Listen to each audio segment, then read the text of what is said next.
ஏசாயா தீர்க்கதரிசியினுடைய புஸ்தகம் 58வது அதிகாரம் 11வது வசனம் சொல்லுகிறது, கர்த்தர் நித்தமும் உன்னை நடத்தி மகா வறட்சியான காலங்களிலே உன் ஆத்துமாவை திருப்தியாக்கி உன் எலும்புகளை நினமுள்ளதாக்குவார். நீ நீர்ப்பாய்ச்சலான தோட்டத்தைப் போலவும் வற்றாத நீரூற்றை போலவும் இருப்பாய் என்று சொல்லி நாம் வாசிக்கிறோம்.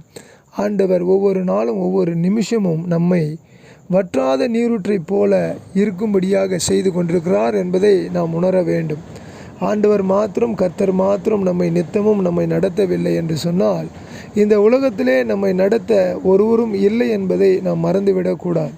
அப்போஸ்தலனாகிய பவுல் சொல்லுகிறார், கர்த்தராகிய இயேசு கிறிஸ்துவினுடைய கிருபை உங்களோடு கூட இருப்பதாக என்று சொல்லி சபையாரை எப்பொழுதும் அவர் உற்சாகப்படுத்துகிறவராக காணப்படுகிறார்.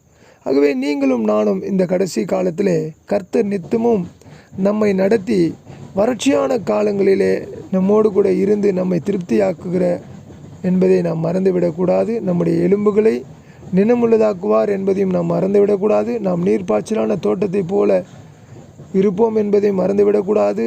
நீரூற்றை போல இருப்போம் என்பதையும், வற்றாத நீரூற்றை போல இருப்போம் என்பதையும் மறந்துவிடக்கூடாது. கர்த்தர் நம்மை நித்தமும் நடத்துவார், நம்மை ஆசீர்வதிப்பார். நாம் தொடர்ந்து ஆண்டவரை பற்றி கொண்டிருந்தால் ஆண்டவர் நம்மை நடத்தி நம்மை உயர்த்துவார் என்பதிலே அச்சம் தேவையில்லை.